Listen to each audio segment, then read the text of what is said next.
নাহমাদুহু ওয়া নুসাল্লি আলা রাসূলিল কারীম আম্মা বাদ।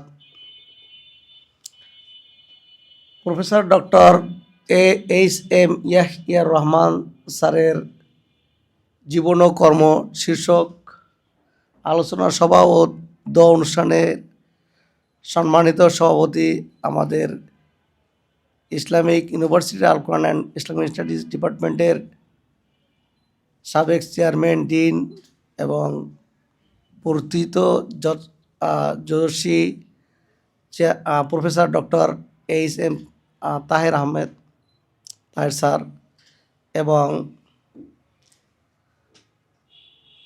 আজকের অনুষ্ঠান সঞ্চালক এবং আজকের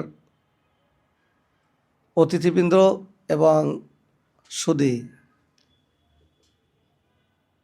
আমাদের আজকের অনুষ্ঠানে স্যারের জন্য দোয়া করব এবং কিছু দিক নির্দেশনা আমাদের গ্রহণ করা। এখানে একটা প্রস্তাবনা আসছে যে স্যারের নামে যদি একটা ট্রাস্ট করা হয় তাহলে স্যারকে আমরা আজীবন বা আমাদের পরবর্তী প্রজন্ম এটাকে ধরে রাখতে পারবে, স্মরণ করতে পারবে এবং তার থেকে কিছু উৎসাহ পাবে এবং দেশ এবং জাতির জন্য কল্যাণকর কিছু করার সুযোগ পাবে। তো স্যারের সাথে আমার একটা স্মৃতিচারণ আছে, অত্যন্ত গুরুত্বপূর্ণ একটা স্মৃতিচারণ।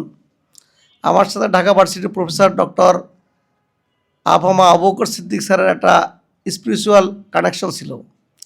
তো যেই কানেকশনের কারণে আমি একটা চিঠি লিখলাম, স্যার আমি তো তাফসিরুল কোরআন অনার্স মাস্টার্স করতে চাই, তো আমি ঢাকা ভার্সিটিতে কীভাবে কী করতে পারি।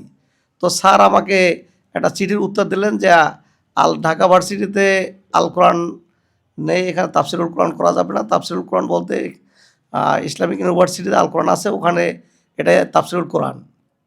তো তুমি ওখানে যাওয়ার পরে doctor H M Yahya Rahman স্যারকে আর সাহেবকে আমার সালাম দেবে, আর আমি যে একজন শিক্ষক ঢাকা ভার্সিটি সেই হিসেবে যেন এমন কিছু তার কাছে প্রত্যাশা করবো না যার জন্য আমার মর্যাদা ক্ষুণ্ণ হয়। কিন্তু স্যারের সাথে ডক্টর এইচ এম ইয়াহিয়া স্যারের যে কী সম্পর্ক এটা আমাকে ব্যাখ্যা করেননি। আমি চিঠি দিয়েছিলাম, চিঠির জবাব উনি এটা দিলেন।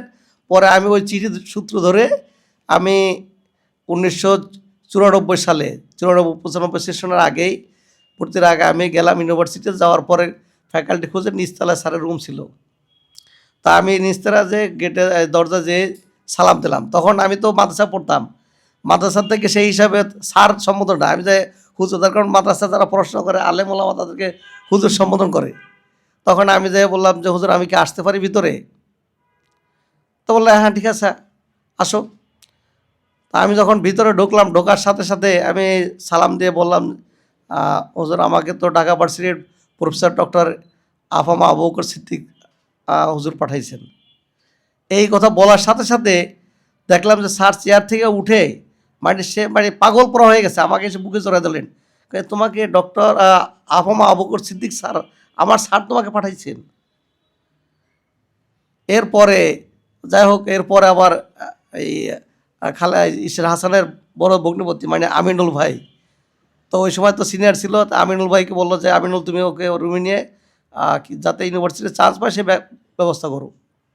এরপরে থেকে স্যারের সাথে আমার অত্যন্ত অন্তরঙ্গ একটা সম্পর্ক ছিল এবং প্রায় আমি থাকতাম কুষ্টিয়া পুরাদাহ। এখান থেকে ইউনিভার্সিটি ওই ট্রেনে করে আসতাম পুরাদা থেকে আসতাম কুষ্টিয়া থেকে স্যারের বাসায় ঢুকতাম পেয়ারাতলা, আরও অনেক জায়গায় বাসা শিফট করছেন। সকালে প্রায় ম্যাক্সিমাম সময় দেখা যাচ্ছে স্যারের বাসায় স্যারের সাথে একসাথে নাস্তা করে তারপরে আমি ওখান থেকে স্যারের আমাকে বলতো যে জয়নুল তুমি টিচার্স গাড়ি তো পিছনে সিটে যায় বসো, সামনে বসলে হয়তো আবার কেউ আপত্তি করতে পারে। কিন্তু নিরহংকার বলতে যে সমস্ত ব্যাখ্যা আমরা পেয়ে থাকি, আল্লাহু আকবার, আমি আমার sir doctor H M Yahya Rahman স্যারের ভিতরে এটা পেয়েছি। এবং আমাদের এখানে স্যার এখন বর্তমান আছেন, যখন আমি ইউনিভার্সিটি ভর্তি স্যার ছিলেন তখন চেয়ারম্যান, আর এর আগের টার্মে স্যার চেয়ারম্যান ছিলেন। পরে আমি ওখান থেকে পড়তে যাও। ইসলামী ইউনিভার্সিটির অনেক স্মৃতিচারণ আছে, আমাদেরকে আল্লাহ তাবারক ওয়া তাআলা তাদের সান্নিধ্য নেওয়ার, এনাদের থেকে জ্ঞান অর্জন করার সুযোগ করে দিয়েছিলেন। স্যার একটা শব্দ বলছিলেন, আমি যখন ক্লাস করি আরবি পড়াইতেন, আরবি ইসের কাওয়ায়েদ, তো এই পড়াইতে যায় রব্বুল আলামিন, স্যার ক্লাসে বলছেন রব শব্দের তো হচ্ছে প্রতিপালক, আর আলামিন শত শত না হাজার হাজার কোটি কোটি আলমের হচ্ছে যে রব। প্রতিপালক। সিমিলারলি রসুল সাল্লাহ সাল্লামের রহমাতুল্লিল আলামিন। তো রসুল সাল্লাহ সাল্লামের এই যে হাজার হাজার জগৎ, এই সমস্ত জগতের হচ্ছে রহমত। তা আমরা যদি তাকে বিশ্বনেতা বলি তাহলে এটা তার মর্যাদাকে সংকীর্ণ করে দেখা হয়। কারণ আল্লাহ তাআলা যেমন রব্বুল আলামিন, আমাদের নবী হচ্ছেন কি রহমাতুল্লিল আলামিন। স্যারের এই বক্তব্যটা ওই তখন থেকে আমার হৃদয়ে এখন পর্যন্ত আছে, এবং আমি যখন পিএইচডি করছি তখন আমি এটাই স্টাডি করার এবং এটা খুঁজে বের করার চেষ্টা করছি। যাই হোক, এখানে অনেকেই আলোচনা করতেছেন। স্যারকে আমি খুব কাছের থেকে দেখেছি। আর সেই সময় যখন আমি স্যারের বাসায় যেতাম তখন এই হাসান তো খুব ছোট ছিল, তো আর খালেদ একটু বড় ছিল, তো এই জন্য পারিবারিকভাবে এর আম্মার সাথেও মানে একটা অন্তরঙ্গ একটা সম্পর্ক ছিল আমার। বলতে গেলে আমি এই ফ্যামিলির একজন মেম্বার। যাই হোক, আল্লাহ তাবারক তাআলা তাকে জান্নাতের সর্বোচ্চ স্তর দান করুক, জান্নাতুল ফেরদাউস দান করুক, সেই দোয়া করি। এবং তার থেকে যেন আমরা, তার এই যে হাজার হাজার ছাত্রী ছাড়া বাংলাদেশ সহ দেশের বাইরেও আছে, এই শিক্ষাধারা এবং আদর্শ বজায় থাকুক, এবং আমরা যাতে স্যারের জন্য চিরস্থায়ীভাবে কিছু একটা করতে পারি, যাতে পরবর্তী প্রজন্ম এটা মনে করে। এই আহ্বান রেখে আমি আমার বক্তব্য এখানে শেষ করছি। আসসালামু আলাইকুম ওয়া রাহমাতুল্লাহি ওয়া বারাকাতুহু।